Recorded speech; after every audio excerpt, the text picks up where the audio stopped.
Mais en quelques semaines, les choses prirent une mauvaise tournure. Sans prévenir, les Beatles annoncèrent qu'ils partaient. Le réalisateur, Alan Waite, se souvient quand les Beatles annoncèrent la nouvelle à Maharishi.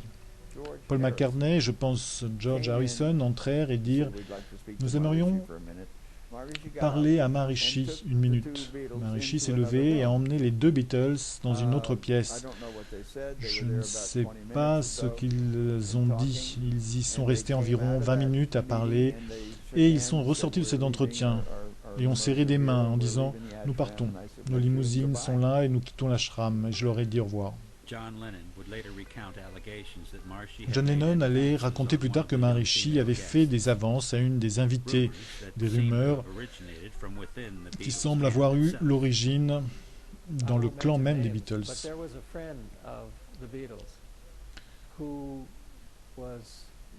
Je ne mentionnerai pas le nom, mais il y avait un de leurs amis qui était perturbé que les Beatles soient si absorbés par leur programme à l'ashram qu'il a généré certaines rumeurs. Et la rumeur est venue à John et l'a particulièrement contrarié. Ils ont pensé que Maharishi n'était pas au niveau de ce qu'ils avaient projeté. Donc ils étaient contrariés. Maharishi, qui avait fait vœu de célibat environ 30 ans plus tôt, a pris les choses comme elles venaient. Je pense que je les aimerais quand même, peu importe ce qu'ils disent. Qu'est-ce qui, selon vous, les a amenés à faire une telle déclaration? Je ne sais pas du tout pourquoi. Je leur offre simplement un peu plus mon amour. Et un ancien Beatle lui offrira un jour un peu plus du sien. À la fin des années 80, un des délégués de Maharishi a reçu une demande inattendue. George Harrison voulait le rencontrer. Il avait quelque chose sur le cœur dont il voulait se débarrasser. Nous avons eu, George et moi, un entretien privé avec Maharishi où George s'est excusé du comportement des Beatles dans les années 60 et Maharishi a refusé de reconnaître qu'il s'était comporté de façon inappropriée. Il a dit « Les Beatles ont créé une telle musique pour le monde que j'ai toujours pensé qu'ils étaient des anges et que je ne serais jamais fâché contre eux. Je ne pourrais jamais leur en vouloir, peu importe ce qu'a pu dire John. » L'entrée de Maharishi dans le monde des superstars internationales a été un moment décisif. Mais il avait été sous le feu des projecteurs suffisamment. Il était maintenant temps de passer à autre chose.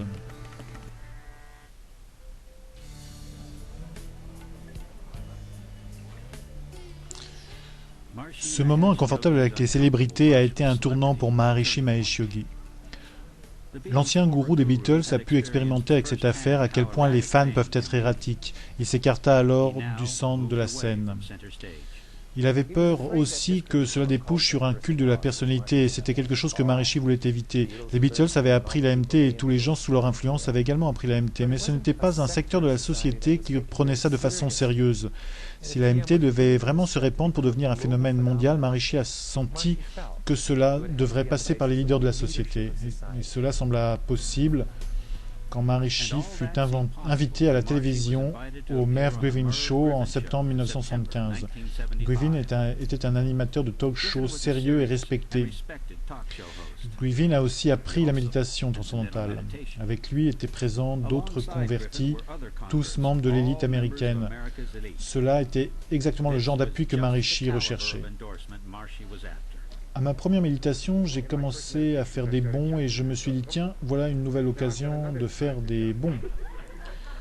Mais alors, ce que vous comprenez, c'est que c'est le stress qui s'en va et après une période de plusieurs semaines de méditation, tout est parti. L'effet a été un éclairage sur les malentendus et sur ce que les gens avaient interprété de ce qu'ils avaient entendu et sur les préjugés. Et les gens réalisaient que, oh, Maharishi est grand et Merv Griffin médite et ces gens aussi, donc c'était très puissant. Merci beaucoup Maharishi. Merci beaucoup Maharishi. J'espère vous revoir avant que vous partiez. L'effort de Maharishi pour que sa technique soit reconnue et validée a pris un élan. Des docteurs aux politiciens, la méditation était maintenant une façon très respectable de se relaxer. Ce qui s'est passé pour moi, c'est que j'avais cette colère, une réelle colère, qui venait d'une frustration. et de ne pas vouloir être dans certaines situations de ma vie. En l'espace de 2 semaines de méditation, cette colère avait disparu, sans effort.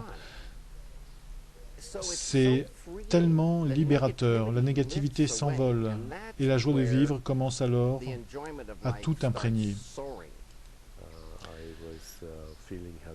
Je commençais à me sentir en meilleure santé physique, j'étais plus productif, plus créatif, j'étais en paix. Donc tout s'est amélioré.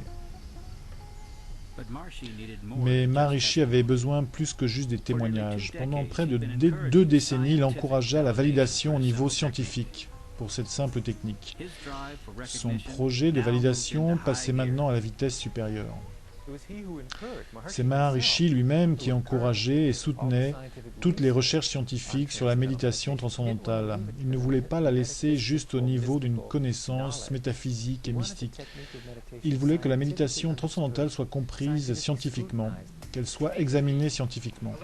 Ce sont les électroencéphalogrammes d'un sujet qui pratique la méditation transcendantale. Une série de tests furent effectués et les résultats avaient l'air bons. De l'insomnie à l'hypertension artérielle, l'AMT semble avoir des réponses. De 1966 à 1976, plus d'1 million de personnes apprirent cette technique simple.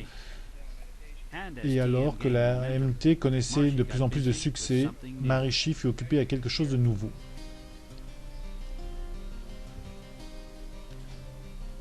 Il était en train de développer une technique avancée de méditation. Une autre pratique ancestrale a commencé à renaître en Occident derrière des portes closes. Je me souviens quand le vol yogique fut introduit pour la première fois dans le mouvement de méditation transcendantale dans les années 70. C'était top secret à l'époque. Les gens qui le pratiquaient le faisaient dans des pièces avec des draps accrochés aux fenêtres.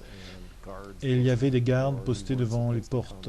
Personne n'était supposé entrer. Je vivais dans une pièce au-dessus d'une salle de vol à cette époque, et je suis descendu et j'ai vu des gens qui faisaient des bonds sur des matelas en mousse.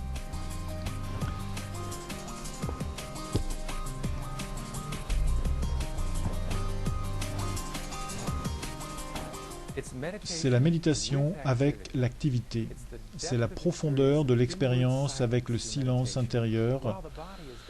À travers la méditation, où le corps bouge dynamiquement. Le corps essaye en fait de voler en faisant des bonds et en s'élevant spontanément. Initialement, l'expérience était juste complètement déconcertante et étonnante, car vous méditiez et pratiquiez certains sutras, qui sont comme des mantras, et soudainement le corps quittait le sol. Mon esprit dit « vole », mon corps dit « ok », et j'y vais. Quand vous marchez, est-ce que vous y pensez? C'est le même mécanisme, mais en utilisant un principe différent. On est un peu en dehors de la boîte de la marche. Nous abordons les lois de la nature qui touchent à la gravité et le corps répond.